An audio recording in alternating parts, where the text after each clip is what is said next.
জীবনে তো ভুল আমরা সবাই করি তাই না?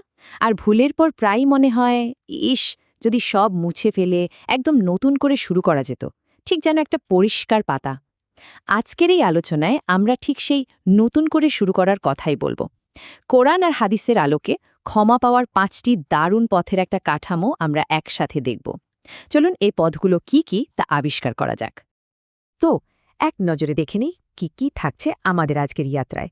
প্রথমে আমরা কথা বলবো ক্ষমার একদম ভিত্তি নিয়ে, মানে ঈমান আর ভালো কাজ। এরপর জানব ক্ষমা চাওয়ার সঠিক তরিকাটা কি।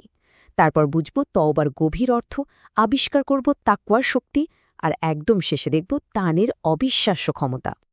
ক্ষমা পাওয়ার এই পুরো প্রক্রিয়ার প্রথম এবং সবচেয়ে জরুরি ধাপটাই হল ঈমান, আর তার সাথে থাকা ভালো কাজ বা নেক আমল। এটাকে বলতে পারেন পুরো বিল্ডিংটার ফাউন্ডেশন। এই ফাউন্ডেশন যদি নড়বড়ে হয় তাহলে কিন্তু ওপরের কোনো কিছুই ঠিকঠাক মতো দাঁড়াবে না। এখানে কিন্তু খুব ইন্টারেস্টিং একটা প্রশ্ন চলে আসে। আমরা তো প্রতিদিন নামাজ পড়ি, রমজানে রোজা রাখি, এই ফরজ কাজগুলো কি সেই ভালো কাজের মধ্যে পড়ে যা আমাদের জন্য ক্ষমা নিয়ে আসবে, নাকি এর বাইরেও কিছু ব্যাপার আছে? চলুন পরের স্লাইডে এর একটা চমৎকার ব্যাখ্যা আছে। দেখুন কি অসাধারণ একটা উপমা, তাই না? নামাজ, রোজা, হজের মতো ফরজ ইবাদতগুলো হলো ঠিক স্কুলের ইউনিফর্মের মতো। এটা না পড়লে তো আপনি সেই স্কুলের ছাত্র হিসেবেই গণ্য হবেন না। এগুলো হলো একদম বেসিক জিনিস। কিন্তু আসল এক্সট্রা ক্রেডিট যা সরাসরি ক্ষমা ডেকে আনে, সেগুলো হলো ওই ঐচ্ছিক ভালো কাজগুলো। যেমন ধরুন, রাস্তা থেকে একটা কষ্টদায়ক জিনিস সরিয়ে দিলেন, কারোর সাথে সুন্দর করে কথা বললেন, বা মসজিদটা একটু পরিষ্কার করে দিলেন। এই ছোট ছোট কাজগুলোই হলো সেই বোনাস পয়েন্ট যা ক্ষমার পাল্লাটাকে অনেক ভারী করে দেয়। আচ্ছা, এবার আসি আমাদের দ্বিতীয় ধাপে, আর সেটা হলো ক্ষমা চাওয়া। কিন্তু এখানে একটা কথা আছে, শুধু মুখে মাফ করে দিন বললেই কিন্তু সব হয়ে যায় না। আপনি কিভাবে চাইছেন, কোন মন নিয়ে চাইছেন, সেটাই আসল। ক্ষমা চাওয়াটাও বলতে পারেন এক ধরনের শিল্প। একবার ভাবুন তো, আপনি যদি কোনো চেয়ারম্যানের অফিসে গিয়ে টেবিল চাপড়ে বলেন, আমার কাজটা এখনই করে দিন, এটা আমার অধিকার, তাহলে কি হবে? কাজ তো হবেই না, বরং উল্টো আপনাকে হয়তো বের করে দেবে। ঠিক সেভাবেই আল্লাহর কাছে গিয়ে যদি আমরা এমন একটা ভাব দেখাই যে ক্ষমা পাওয়াটা আমাদের অধিকার, তাহলে সেটা ক্ষমা চাওয়ার বদলে আরেকটা নতুন ভুল হয়ে দাঁড়ায়।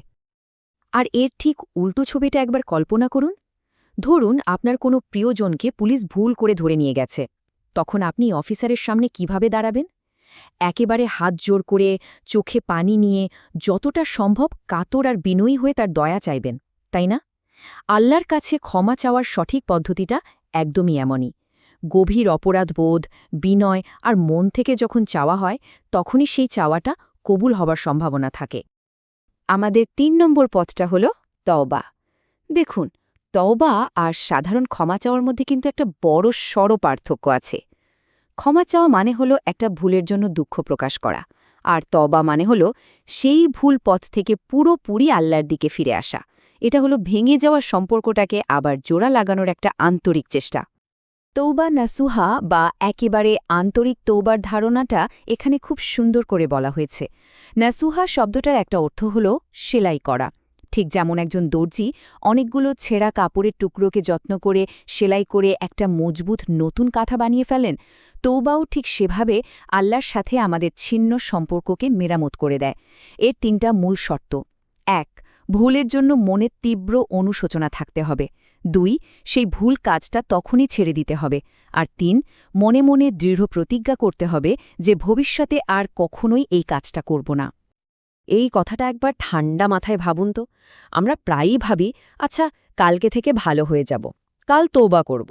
কিন্তু কাল যে আসবে সেটার কি কোনো গ্যারেন্টি আছে? এই উক্তিটা আমাদের সেটাই মনে করিয়ে দেয়। যতক্ষণ আমাদের নিঃশ্বাস চলছে ততক্ষণই সুযোগ। চোখটা একবার বন্ধ হয়ে গেলেই তো সব খেলা শেষ। তাই তওবা করার জন্য সবচেয়ে ভালো সময় কোনটা? এখনই। এখন আমরা এমন একটা পথের কথা বলবো যা যদি কেউ অর্জন করতে পারে, তাহলে তাকে ক্ষমা চাইতেও হয় না, বরং ক্ষমাটা যেন অটোম্যাটিকলি চলে আসে। এই অসাধারণ পথটার নাম হল তাকওয়া বা আল্লাহ সচেতনতা। এটা কোনো বিশেষ কাজ না, এটা আসলে একটা জীবনযাপনের ধরন, একটা মানসিক অবস্থা। রাইস মিলের উপমাটা কিন্তু দুর্দান্ত। ভাবুন, একটা অটোমেটিক মেশিনে আপনি একদিক দিয়ে খোসাসহ ধান দিচ্ছেন আর কোনো কিছু বলা ছাড়াই অন্য দিক দিয়ে পরিষ্কার চাল বেরিয়ে আসছে। তাকওয়া জিনিসটাও ঠিক এই রকম। যখন আপনার মনে এই সচেতনতাটা কাজ করে যে আল্লাহ আমাকে সব সময় দেখছেন, তখন আপনার ছোটখাটো ভুলগুলো এই সিস্টেমের ভেতরেই প্রসেস হয়ে মাফ হয়ে যায়। আলাদা করে চাওয়ারও প্রয়োজন পড়ে না। আর এখানেই হলো তাকওয়ার আসল পরীক্ষা। সবার সামনে ভালো থাকা, ভালো কাজ করা কিন্তু খুব সহজ।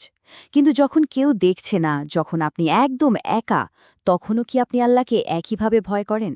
সেই গোপন মুহূর্তের সচেতনতাই হলো আসল তাকওয়া। এবং আমাদের তালিকার শেষ কিন্তু অন্যতম শক্তিশালী পথটি হল সাদাকা বা দান। এটা এমন এক আশ্চর্য জিনিস যা পাপকে ঠিক সেভাবে মুছে ফেলে যেভাবে পানি আগুন নিভিয়ে দেয়। দানের কিছু অবিশ্বাস্য উদাহরণ ভাবুন। একবার একজন সাহাবী ভালোবেসে নবীজিকে সাল্লাল্লাহু আলাইহি ওয়াসাল্লাম মাত্র 2টো খেজুর আর একটা শসা উপহার দিয়েছিলেন। এর বিনিময়ে নবীজি সাল্লাল্লাহু আলাইহি ওয়াসাল্লাম তাকে 1 মুঠো স্বর্ণমুদ্রা উপহার দেন। এই ঘটনাগুলো থেকে কি বোঝা যায়? আমরা যখন আল্লাহর রাস্তায় কিছু দিই, সেটা আসলে আমরা নিজেদের জন্যই দিই, আমাদের ক্ষমা আর ভালোর জন্য। ব্যাপারটা দেখতে খুব সাধারণ, কিন্তু এর শক্তিটা একবার চিন্তা করুন। যদি একটা এলাকার 200 জন মানুষ প্রতি সপ্তাহে মাত্র 20 টাকা করেও দান করেন, তাহলে মাসে প্রায় 16,000 টাকা জমা হয়। আর বছরে প্রায় 2 লক্ষ টাকা। আপনার আমার কাছে যা সামান্য মনে হচ্ছে, সম্মিলিতভাবে সেটা কিন্তু বিশাল একটা পরিবর্তন আনতে পারে। তাই ছোট দানকে কখনোই ছোট করে দেখা উচিত না। এটা একটা অসাধারণ প্র্যাকটিক্যাল টিপস। জানা যায় হজরত আলী রাদিয়াল্লাহু তাআলা আনহু এটা করতেন। যখনই কোনো ভুল হয়ে যেত, তিনি তওবা করার সাথে সাথে কিছু না কিছু দান করে দিতেন। এর পেছনে একটা দারুণ মনস্তাত্ত্বিক কারণও আছে। যখন শয়তান দেখবে যে আপনাকে দিয়ে একটা পাপ করালে আপনার পকেট থেকে টাকা খরচ হয়ে যায়, তখন সে আপনাকে দিয়ে পাপ করানোর আগ্রহই হারিয়ে ফেলবে। ইন্টারেস্টিং না? তো এই ছিল আমাদের আজকের আলোচনা। আমরা ক্ষমা পাওয়ার 5টি পথের একটা পূর্ণাঙ্গ কাঠামো দেখলাম। খেয়াল করে দেখুন, প্রত্যেকটা পথই কিন্তু একটার সাথে আরেকটা জুড়ে আছে।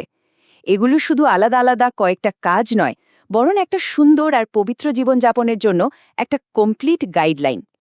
তাহলে চলুন এক নিঃশ্বাসে আরেকবার দেখে নিই। ঈমান ও ভালো কাজ হলো আমাদের ফাউন্ডেশন। বিনয়ের সাথে ক্ষমা চাওয়া হলো আল্লাহর দয়া পাওয়ার চাবি। তওবা হলো ভেঙে যাওয়া সম্পর্কটা মেরামত করার প্রক্রিয়া। তাকওয়া হলো সেই জীবন ব্যবস্থা যা আমাদের পাপ থেকে বাঁচিয়ে রাখে। আর দান হলো সেই কাজ যা আমাদের জমে থাকা ভুলগুলোকে ধুয়ে মুছে সাফ করে দেয়। আলোচনা তো শেষ হলো, কিন্তু আসল কাজটা হয়তো এখন থেকেই শুরু। একবার নিজের সাথে বসে ভাবার চেষ্টা করা যাক, এই 5টা পথের মধ্যে ঠিক কোনটা এই মুহূর্তে আমাদের জন্য সবচেয়ে বেশি জরুরি, কোনটা আমাদের জীবনে সেই কাঙ্ক্ষিত ক্লিন স্লেট বা নতুন শুরু এনে দিতে পারে। উত্তরটা কিন্তু আমাদের নিজেদেরই খুঁজে বের করতে হবে।